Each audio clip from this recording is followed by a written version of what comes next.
স্বাধীনতার ৫৫ বছর পার হয়ে গেছে। লক্ষ লক্ষ প্রাণের বিনিময়ে যে দেশটা আমরা পেয়েছি, সেই দেশের অস্তিত্ব নিয়েই আজ প্রশ্ন উঠছে।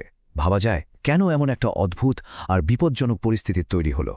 চলুন আজ এই বিষয়টাই একটু গভীরে গিয়ে দেখি। দেখুন, এই প্রশ্নটা শুধু অস্বস্তিকর না, এটা সরাসরি আমাদের পরিচয়ের উপর একটা বড় আঘাত, তাই না? যে দেশের ইতিহাস রক্ত দিয়ে লেখা, সেখানে স্বাধীনতার মতো একটা মীমাংসিত বিষয় নিয়ে কেন বিভেদ তৈরির চেষ্টা হচ্ছে, এই প্রশ্নটাই আমাদের আজকের আলোচনার মূল বিষয়। প্রথমেই আমাদের বুঝতে হবে এই পরিস্থিতিটা কতটা অস্বাভাবিক। সত্যি বলতে পৃথিবীর অন্য কোনো স্বাধীন দেশে সাধারণত এমনটা হতেই দেখা যায় না। একটা উদাহরণ দিলে বিষয়টা আরও পরিষ্কার হবে। আচ্ছা, আমেরিকার কথা ভাবুন। ডেমোক্র্যাট আর রিপাবলিকানদের মধ্যে কত মতের অমিল, তাই না? কিংবা পাশের দেশ ভারতের কথাই ধরুন, কংগ্রেস আর বিজেপির মধ্যে কি কম বিতর্ক হয়? কিন্তু কখনো শুনেছেন তারা নিজেদের দেশের স্বাধীনতা নিয়ে প্রশ্ন তুলেছে? একদমই না। অথচ আমাদের দেশে স্বাধীনতার এতগুলো বছর পর কিনা সোশ্যাল মিডিয়া ব্যবহার করে দেশের অস্তিত্ব নিয়ে প্রশ্ন তোলা হচ্ছে, বিভেদ তৈরি করা হচ্ছে। এটা শুধু অদ্ভুত না, রীতিমতো বিপজ্জনক। তো প্রশ্ন হলো, এই ষড়যন্ত্রটা কারা করছে? বাইরে থেকে কেউ? সোর্সগুলো কিন্তু বলছে আসল সমস্যাটা ভেতরে। দেশের ভেতর থেকে যদি কেউ বা কারা সাহায্য না করে, তাহলে দেশের একেবারে ভিত্তি নিয়ে মানুষের মনে এত বড় সন্দেহ তৈরি করা প্রায় অসম্ভব একটা ব্যাপার। আচ্ছা, এই সব ষড়যন্ত্রের কথা তো হলো, এবার চলুন সেই ইতিহাসে ফিরে যাই যা নিয়ে কোনো তর্ক চলতে পারে না, যে সত্যিটা লেখা হয়েছে রক্ত দিয়ে। আমাদের স্বাধীনতা কিন্তু হুট করে একদিনে চলে আসেনি। এর পেছনে আছে অনেক লম্বা একটা সংগ্রামের গল্প। শুরুটা সেই ১৯৪৮ সাল থেকে, যখন আমাদের মুখের ভাষা কেড়ে নিতে চাওয়া হয়েছিল। তারপর এলো ৫২ ভাষা আন্দোলন, আর সবশেষে ৭১-এর সেই ৯ মাসের রক্তক্ষয়ী যুদ্ধ। প্রত্যেকটা ঘটনা, প্রত্যেকটা সংগ্রাম আমাদের স্বাধীনতার এক একটা পিলার তৈরি করেছে। ৩০ লাখ, এটা কিন্তু শুধু একটা সংখ্যা না। ভেবে দেখুন, এর মানে হলো ৩০ লক্ষ শহীদের গল্প, ৩০ লক্ষ পরিবারের কান্না আর আত্মত্যাগ। এত বড় একটা স্যাক্রিফাইসের উপর দাঁড়িয়ে আছে আমাদের এই দেশটা। ওই ৩০ লাখের বিশাল সংখ্যার পেছনে লুকিয়ে আছে এমনই এক একটা ব্যক্তিগত গল্প। এই যে একজন মুক্তিযোদ্ধার অভিজ্ঞতা, এটা পড়লে বোঝা যায় যুদ্ধের ভয়াবহতা ঠিক কতটা ছিল, প্রত্যেকটা জীবন কতটা দামি ছিল, আর কি পরিমাণ যন্ত্রণা সহ্য করে এই স্বাধীনতা এসেছে। আর তারপর এলো সেই চূড়ান্ত বিজয়, ৯৩,০০০ সৈন্যের আত্মসমর্পণ। ভাবা যায়, দ্বিতীয় বিশ্বযুদ্ধের পর এত বড় মিলিটারি সারেন্ডার আর কখনো হয়নি। আমাদের স্বাধীনতার এর চেয়ে বড় প্রমাণ আর কি হতে পারে বলুন? তো ইতিহাস তো একদম পরিষ্কার, তাই না? তাহলে প্রশ্নটা হলো, কিভাবে এই জলের মতো পরিষ্কার সত্যিটাকে অনলাইনে মিথ্যা বানানো হচ্ছে? চলুন এই ডিজিটাল ষড়যন্ত্রের কৌশলগুলো একটু দেখি। এ মিথ্যা ছড়ানোর খেলাটা চলে খুব ঠান্ডা মাথায়, কিছু সাইকোলজিক্যাল ট্রিক ব্যবহার করে।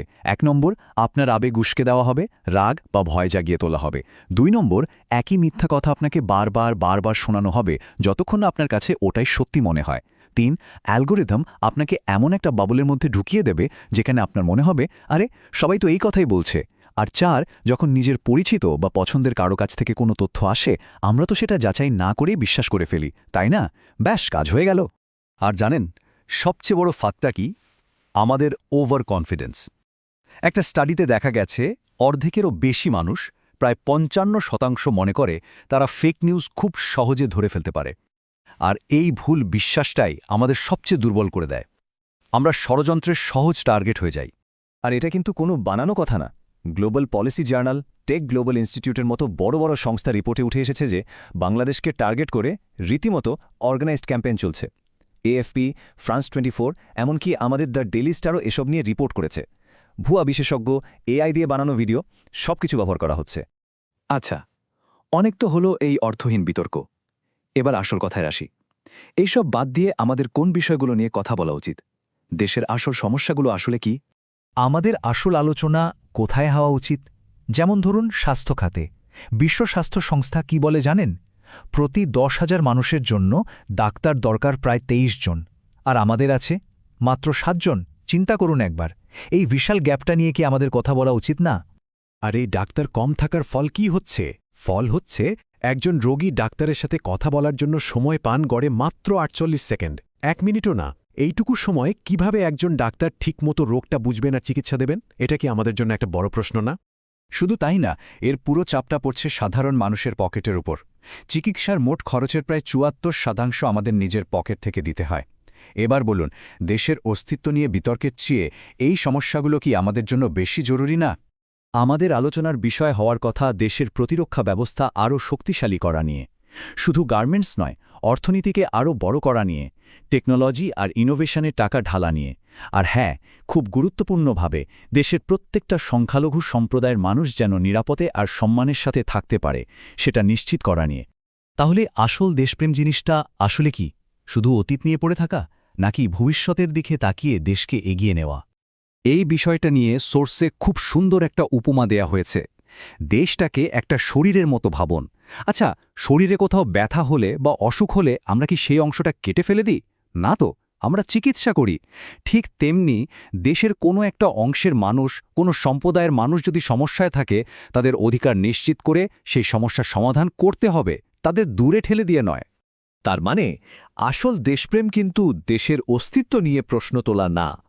আসল দেশপ্রেম হল দেশের সমস্যাগুলো কি কি সেটা খুঁজে বের করা, স্বীকার করা, আর তারপর সবাই মিলে সেই সমস্যার সমাধানের জন্য কাজ করা। শেষ পর্যন্ত সিদ্ধান্তটা কিন্তু আমাদের সবার। আমরা কি দেশের ভবিষ্যৎ গড়তে একসাথে কাজ করব, নাকি অতীত নিয়ে এই অর্থহীন বিভেদেই আটকে থাকব? এই প্রশ্নটা আমি আপনাদের সবার জন্যই রেখে গেলাম।